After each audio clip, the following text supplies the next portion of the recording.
On April 30th, U.S. Secretary of State Rubio officially issued a warning to the Chinese Communist Party, accusing it of violating the sovereignty of the Western Hemisphere. So why did Rubio say this? As everyone knows, Li Ka-shing has withdrawn from the Panama Canal, and the Chinese Communist Party has lost control over the Panama Canal ports. In retaliation, the Chinese Communist Party began detaining ships docked at Chinese ports, a total of 124 vessels. Among these, 92 are flying the Panamanian flag. These ships were not smuggling or violating any regulations. There were no safety issues whatsoever. The ship owners are completely legitimate, and the cargo is entirely normal. The only excuse the Chinese Communist Party gave was that these ships were flying the Panamanian flag, and Rubio's warning was directed at this action by the CCP. Why is the dispute between the US and China over the Panama Canal so intense? Hello everyone, this is Wei Yu, I'm Chen Wei Yu, and when it comes to the affairs of the world, this incident is about much more than just a few detained ships. Behind it lies a global chess game that has been unfolding for over a decade, starting from the Indian Ocean. Panama is just the latest piece on the board. So today, let's talk about the Chinese Communist Party's maritime strategy and the United States strategy in the Western Hemisphere. The Hambantota port in Sri Lanka is located right in the center of the Indian Ocean. 1/3 of the world's bulk cargo shipping and 2/3 of its oil transport pass through this area. Its strategic location is extremely critical. The Chinese Communist Party holds a 99-year lease on this port. How did they manage to do this? The Belt and Road Initiative provided loans to Sri Lanka and then helped them build this port from scratch. Once the port was completed, Sri Lanka's own trade volume couldn't support it, and the port suffered heavy losses, accumulating over $300 million in deficits. So what happens when they can't pay back the debt? In 2017, Sri Lanka handed over 70% of the equity in Hambantota Port to China Merchants Port Holdings Company under a 99-year lease to offset the debt. Every time I mention this number, I can't help but think of another 99 years. In 1899, China was forced to lease the new territories of Hong Kong to Britain for 99 years. In the Chinese Communist Party's textbooks, that period of history is called a century of humiliation. Now, using the same tactics and the same time frame, the CCP has replicated this playbook in the Indian Ocean. Hambantota is just the first domino. This March, Aid Data, a research institute at William & Mary in the United States, released a report. They spent several years tracking a set of numbers from the year 2000 to 2025. Over a span of 25 years, Chinese state-owned institutions and enterprises have invested nearly $24 billion in 363 projects at 168 ports across 90 countries worldwide. 90 countries is almost half the countries in the world. This isn't just doing business, it's a global strategic deployment. And this report uncovered something even more noteworthy. Among the overseas ports owned or operated by the Chinese Communist Party, more than half have records of activities by the PLA Navy, including warship dockings, hospital ship visits, and joint military exercises. As for those ports where China only invested in construction but does not participate in operations, PLA activities are much less frequent. In other words, what the CCP really wants is operational control. Because with operational control, their warships can enter. This isn't a commercial investment. It's a military strategy disguised as business. Let's open up the map and look at them one by one. First, let's look at Djibouti on the east coast of Africa, a tiny country at the Horn of Africa that guards the entrance to the Red Sea. About 1/3 of the country's goods pass through the Bab el-Mandeb Strait here. In 2017, the Chinese Communist Party established its first overseas military base here that it openly acknowledges, calling it a logistics support facility. Of course, Beijing claims it's just a supply station, not a military base, but inside there are PLA soldiers, docks for warships, and everything else a base should have.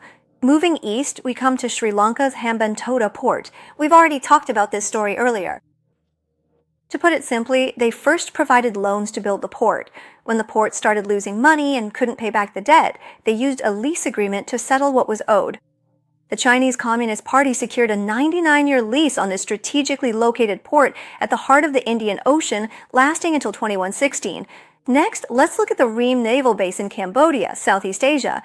In 2019, someone revealed that Cambodia had signed a secret agreement with the Chinese Communist Party, allowing the PLA Navy to use the base for 30 years with automatic renewal. Of course, Cambodia denied it, but in 2025, PLA Navy ships docked at this base, upgraded with Chinese funding, and stayed for 5 months straight. Experts from the Center for Strategic and International Studies in the U.S. said that, in reality, this is already the PLA's second overseas base in Southeast Asia. The location is extremely sensitive. It's very close to the Strait of Malacca, and 80% of China's imported oil has to pass through the Strait of Malacca.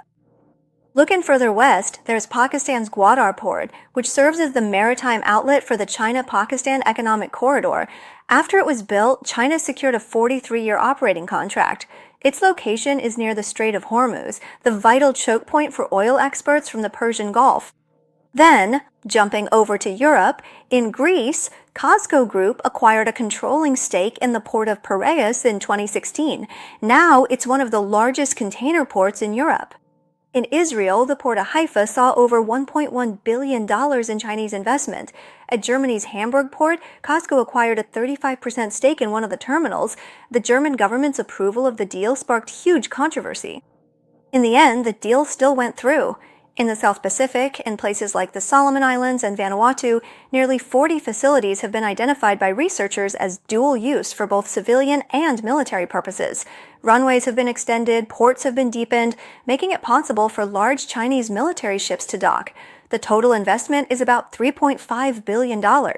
Now, if you connect all these points, East Africa, the Indian Ocean, Southeast Asia, the Persian Gulf, the Mediterranean, Northern Europe, and the South Pacific, this isn't just the Belt and Road Initiative. This is clearly a global trade choke point, a chain of links connected one after another.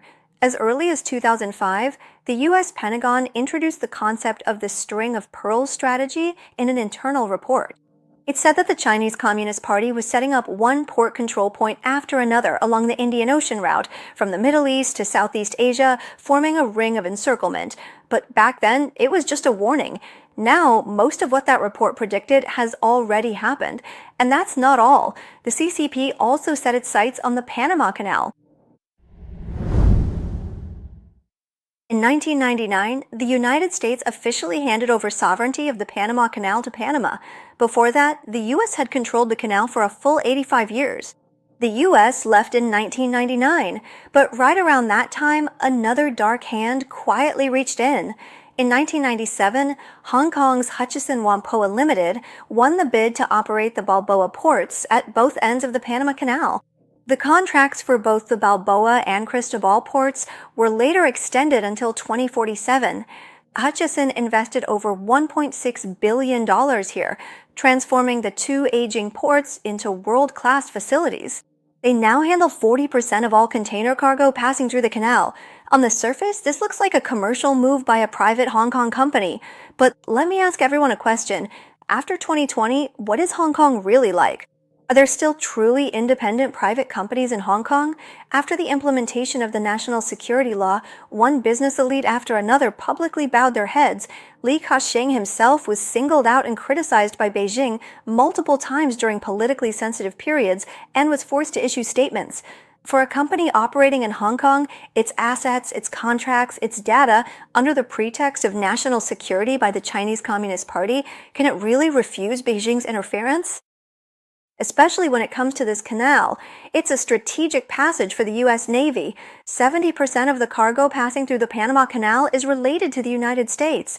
Anyone who has access to the operational data of these two ports knows exactly which ships carrying what cargo are passing through this waterway between the Atlantic and Pacific Oceans and at what time window.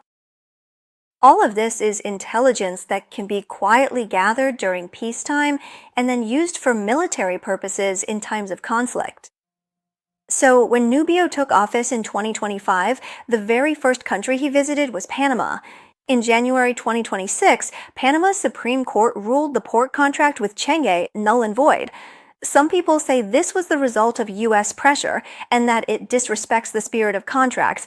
But I just want to turn this question around and ask everyone, if a country discovers that its most critical strategic point is being operated by a foreign company with deep ties to the authoritarian Chinese Communist Party, what would you do?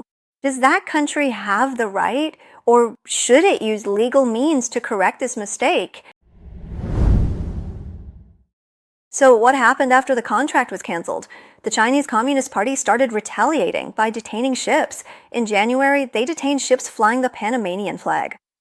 In January, they detained 30% of the ships. In February, it was 40%, and by March, it had reached 75%. The Chinese Communist Party claims these are just routine port security inspections. So let's take a look at what this so-called routine really looks like.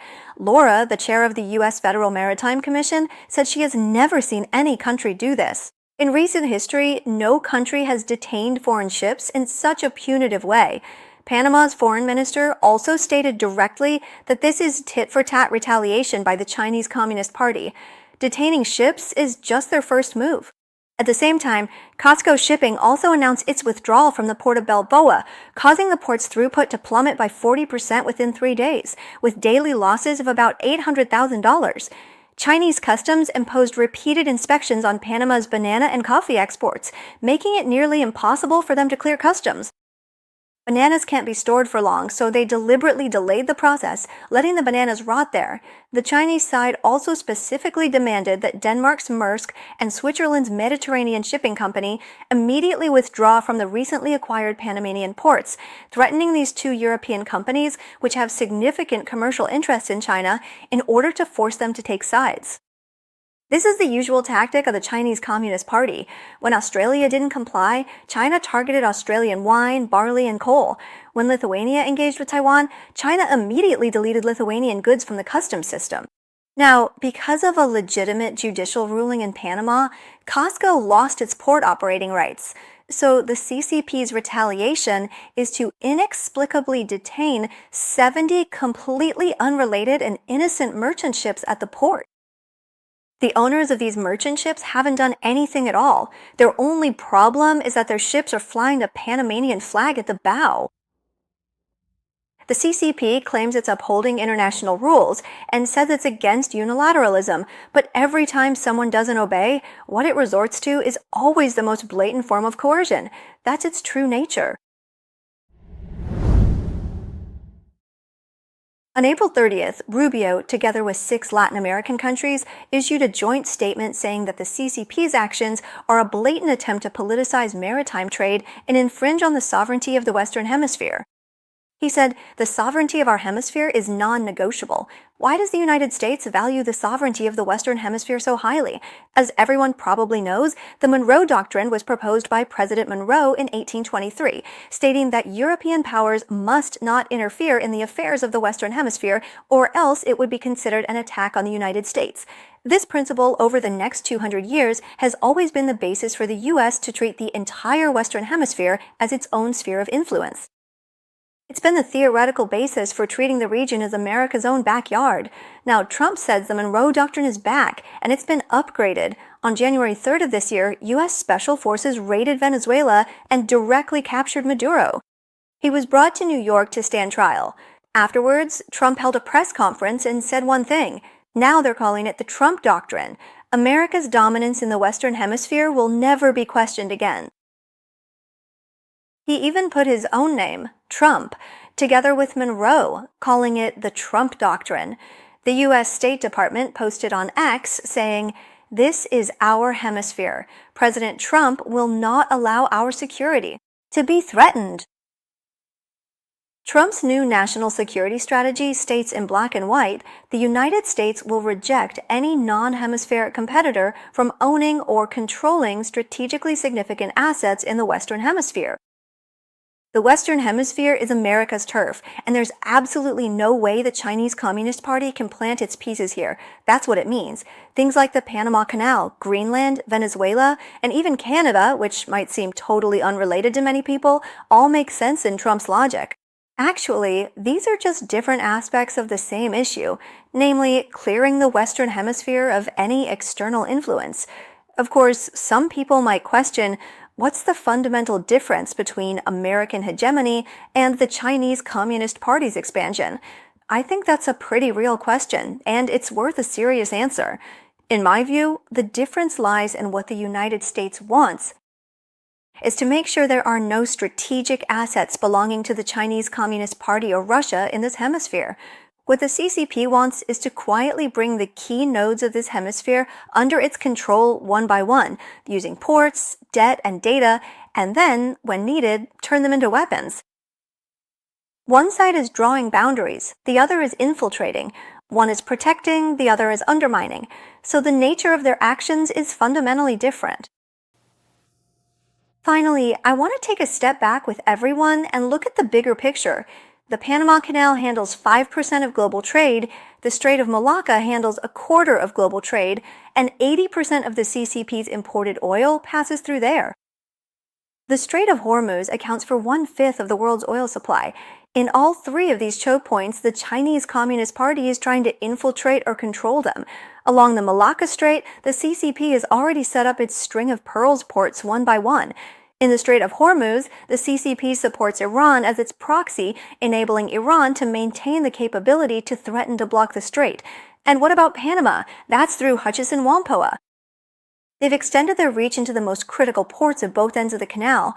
This is part of the CCP's systematic global strategic deployment. Their direction is very clear. If conflict breaks out, the CCP would be able to cut off their opponents' trade and energy routes. At the same time, they can secure their own supply lines. That's what they truly want in Panama. It's not about the ports, the service fees, or doing business. It's about having leverage that can be used in future geopolitical conflicts. When we look at this dispute through that lens, the Panamanian court's ruling isn't just a judicial decision by a small country. It's the United States removing a piece from the strategic chessboard of the Panama Canal. And the Chinese Communist Party's reaction of seizing 70 ships just goes to show how much they really care about this chess piece. Someone with nothing to hide wouldn't need to make such a big move. This is Chen Wei Yu for World Affairs with Wei Yu. See you next time.